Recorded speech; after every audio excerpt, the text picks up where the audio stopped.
Imagine waking up tomorrow and finding out your legal status in Canada just expired overnight. No warning, no appeals. One email, one stamp, and your entire life is uprooted. That's not a hypothetical anymore. It's happening right now. Across cities from Toronto to Vancouver, across campuses, offices, and neighborhoods, a brutal new reality is setting in. Canada's immigration rules are tightening at a speed no one saw coming, and the consequences are staggering. But before we dive in, make sure to like and subscribe. Stay informed might be the difference between staying in Canada or getting forced out. Canada's immigration system once wore the face of compassion. Open doors, clear pathways to permanent residency, a future built on diversity and opportunity. But the country is changing fast. In late 2024, in a stunning move that left thousands blindsided, Ottawa unleashed a wave of immigration reforms aimed at cutting the number of temporary residents by nearly half within the next 3 years. The government's message is clear. The welcome mat is being pulled back, and millions are standing on it. The cracks were forming long before the headlines exploded. The housing market buckled under insane demand, rents skyrocketed beyond affordability, and hospitals overflowed as infrastructure failed to keep up with relentless growth. Politicians who once bragged about record immigration targets are now scrambling to stem the tide, shifting the blame onto temporary workers, students, and newcomers. It's a stunning reversal of the promises so many packed their lives into suitcases for. What's different now is the ferocity. Not just new caps on visas, but a ruthless reworking of the rules. Caps on international students, aggressive reviews of work permits, tighter language requirements, a higher bar for permanent residency pathways, and relentless audits of visa renewals. The system that used to encourage you to build a life here is now daring you to survive it. If you thought having a study permit or a work visa meant security, think again. Processing backlogs are swelling, rejection rates are climbing, and the government is setting aggressive new thresholds that many applicants, even those already here, simply won't meet. Hundreds of thousands of international students, workers, and even asylum seekers are waking up to the chilling reality that their time is running out. And it's not just the newcomers feeling the squeeze. Employers who depend on temporary workers are being hit with new compliance checks. Colleges that boom with international enrollment are seeing quotas slashed. Entire industries are being forced to rethink their hiring strategies because the immigration pipeline is no longer reliable. In cities like Montreal, Halifax, and Winnipeg, the economic ripples are turning into earthquakes. This crackdown is coming at you from all directions.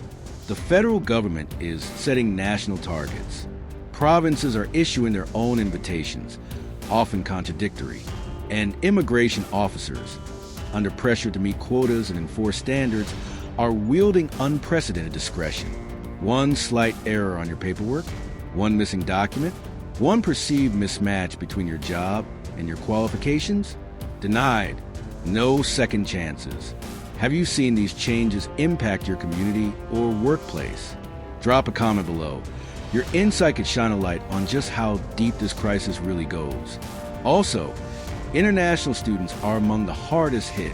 Once treated as golden tickets to permanent residency, study permits are now under the microscope. Caps are being placed on total admissions, and tougher rules are slamming shut the pathways that used to make it easy to stay after graduation. Students are discovering that even with a Canadian diploma in hand, the promised land is slipping away. Work permit holders aren't safe either. Employers must now prove more rigorously than ever that no Canadian citizen or permanent resident could fill the position. Jobs that were once LMI exempt, like tech positions, are now being scrutinized and, in some cases, denied. Workers who built lives, bought homes, and had children here are finding themselves trapped in legal limbo, forced to leave because of a technicality. The Post-Graduation Work Permit Program, a critical bridge for students transitioning into the workforce, is tightening. Extensions are harder to get. Eligibility criteria are being revised midstream, leaving students who played by yesterday's rules stranded under today's new laws. Some students, just months from completing permanent residency requirements, are being told to pack up and leave. And here's where it gets cruel. Even those already deep into the process aren't safe. IRCC is conducting retroactive reviews, and those flagged for reassessment are finding that pathways they thought were guaranteed are suddenly revoked. A technical error, a change in points calculation, a shift in language benchmark requirements, and your permanent residency application crumbles overnight. Even the International Mobility Program, IMP, which used offer work permit options outside of the traditional labor market impact assessment, LMIA, process, is under siege. Closed-door policy shifts are narrowing eligibility, cutting off options that once helped international graduates and specialized workers secure valuable Canadian experience. Employers who once relied on the IMP's flexibility are now facing higher compliance scrutiny and burdensome paperwork, making sponsorships far less appealing. The cracks are spreading beyond federal programs. Provinces and territories, once eager to boost population and economic growth through immigration, are starting to retrench. New residency requirements, income thresholds, and labor market tests are making it harder for temporary residents to even qualify for provincial streams. In some cases, long-time residents who have studied, worked, and paid taxes for years are being treated no differently than a brand new applicant with no ties to Canada. And as pathways narrow, financial exploitation is on the rise. Immigration consultants and agencies are capitalizing on desperation, promising fast-track solutions that often don't exist. Students and workers, trapped between vanishing opportunities and mounting debts, are being lured into risky programs, fraudulent offers, or overpriced private colleges, further jeopardizing their futures. The cost of staying is skyrocketing, but the odds of success are collapsing. Meanwhile, enforcement is getting more aggressive. Compliance audits, surprise inspections, and document checks are up across the board. Employers, educational institutions, and individuals are all under heavier scrutiny, with minor infractions leading to major consequences. A missed report, a clerical error, even a misunderstanding with an immigration officer can now trigger status revocations, forced removals, and multi-year bans from re-entry. And the cruelest irony? All of these changes are hitting at a time when Canada's own economy is showing deep cracks. Labor shortages, declining birth rates, and a desperate need for skilled workers persist. Yet the very people Canada needs to survive this demographic storm are being pushed out the door. The provincial nominee programs, PNPs, are being weaponized too. Provinces are slashing the number of nominations. Express entry draws are favoring highly specialized profiles, freezing out general skilled workers who used to have a fair shot. If your occupation isn't on a constantly shifting priority list, you could be stuck in a purgatory of expired permits and no way forward. The blow is especially brutal for families. Spousal open work permits, once a near guarantee for partners of students and skilled workers, are being squeezed. New eligibility requirements mean many spouses can no longer work while their partners study. Families who planned a future based on two incomes are now facing separation, financial ruin, or forced departure. And asylum seekers, those who came fleeing violence, persecution, and death, are facing faster removals. With growing political pressure to clear backlogs and restore order, the humanitarian face of Canada's asylum system is hardening. Claims are being expedited at a brutal pace, appeals denied, and deportations carried out with cold efficiency.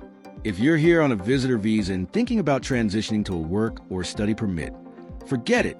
Rules that once allowed status changes within Canada are being quietly stripped back. The government wants fewer transitions, fewer loopholes, fewer ways to stay. The message is unmistakable. Enter as temporary, leave as temporary. Are you or someone you know caught in this shifting system? Tell us in the comments. Housing is the political fuel behind this shift. Voters angry about rent prices and home shortages are demanding action, and immigrants, especially temporary residents, are the easiest targets. Politicians are recalibrating their platforms around population sustainability, a sanitized term for slashing immigration under the guise of compassion for those already struggling inside Canada's borders. Yet for the millions who answered Canada's call over the last decade, bringing their skills, dreams, savings, and families, the betrayal is bitter. They invested in a promise that has now evaporated, replaced by uncertainty, stress, and in many cases, financial devastation. Dreams of citizenship are being reduced to exit plans. For those still hoping to stay, the path is now narrower and steeper than ever. You'll need higher language scores, in-demand job skills, and an immaculate application. You'll need proof of funds, years of relevant work experience, and documentation that survives intense scrutiny. And even then, you may still fall victim to quotas, shifting eligibility lists, or political whim. There's an unspoken panic growing across immigrant communities. Facebook groups, WhatsApp chats, and Telegram channels are filled with frantic messages. Did you hear about the new cap? My friend's visa was refused. What should I do? Should I leave before I'm forced to? The sense of security that once defined life in Canada is being replaced by an atmosphere of fear and uncertainty. Some are already making hard choices, selling homes, giving up jobs, pulling children out of school before the government can make the decision for them. Many aren't waiting for a rejection letter to fall into their inbox. They see the writing on the wall and are getting out while they can still control the narrative. This is not the Canada that was advertised to the world. The smiling images of immigrants waving flags at citizenship ceremonies now feel like artifacts from another era. The new reality is bureaucratic gatekeeping, political scapegoating, and a ruthless race to the bottom in humanitarian policy. And yet, for all the crackdown rhetoric, the deeper truth is brutally simple. Canada still needs immigrants. The country faces an aging population, critical labor shortages, and a shrinking tax base. Slashing immigration might win short-term political points, but it sows long-term demographic and economic disaster. That's the contradiction at the heart of Canada's immigration mess. The government can't close the doors completely without torching its own future, but it's closing them just enough to shatter lives and fuel resentment. A slow-motion train wreck, played out in processing centers, immigration offices, and empty rental apartments across the nation. The next 60 days will be critical. More reforms are being drafted. More caps are being discussed. Visa categories that look safe today could vanish tomorrow. If you're living in Canada on anything other than full permanent resident status or citizenship, you need to be paying attention like your life depends on it, because it just might. Also, this immigration upheaval isn't just hitting random individuals, it's slicing through entire industries. Sectors that depended on international workers and students to function smoothly are now facing crippling shortages. Hospitality, construction, agriculture, and healthcare are starting to bleed talent faster than they can replace it. In provinces like British Columbia and Ontario, where population growth fueled economic expansion for years, the pullback is sending shockwaves through local economies. Small businesses that counted on skilled foreign workers to keep their doors open are now staring down the barrel of closures and bankruptcy. Educational institutions, too, are bracing for a major financial storm. Universities and colleges that once banked on international student tuition fees to stay afloat are seeing enrollment caps slash their revenue streams. These caps are not just about reducing numbers. They're about rebalancing the entire economic model. Students who once flooded into Canada with dreams of building a life here are now hesitating, reconsidering, and choosing other countries that still offer a clearer, more stable path to residency. The reputational damage to Canada's higher education sector is real. It won't be easy to undo. The political calculus behind these moves is brutal but simple. In an election year, being seen as tough on immigration polls better with struggling domestic voters than being seen as compassionate. It's an ugly truth, but it's the one shaping policy right now. And while politicians pat themselves on the back for addressing housing shortages and protecting services, they are gambling with Canada's future prosperity in ways that could take a generation to repair. Public mood is shifting. The same population that once cheered multiculturalism is now, in pockets, turning resentful, not just because of legitimate grievances over housing and healthcare, but because of carefully stoked narratives that blame immigrants for systemic failures that have been years in the making. It's a tactic as old as politics itself. When things go wrong, find an easy scapegoat. And for now, that scapegoat is the very people who came here legally, paid taxes, built businesses, and dreamed of belonging. The irony is that the current immigration rollback continues unchecked. Canada won't just lose newcomers, it will lose its edge. Countries like Australia, the United Kingdom, And even parts of Europe are actively courting skilled immigrants who might otherwise have chosen Canada. A global talent war is underway, and by making itself less welcoming, Canada risks coming out of it smaller, older, and weaker than before. There's another hidden time bomb ticking in all of this: the impact on Canada's birth rate. Immigrants and their families have been a critical counterweight to Canada's declining natural birth rate for decades. Without steady immigration inflows, the country's population pyramid will continue to invert. More retirees, fewer working-age people, straining pension systems, healthcare, and economic growth.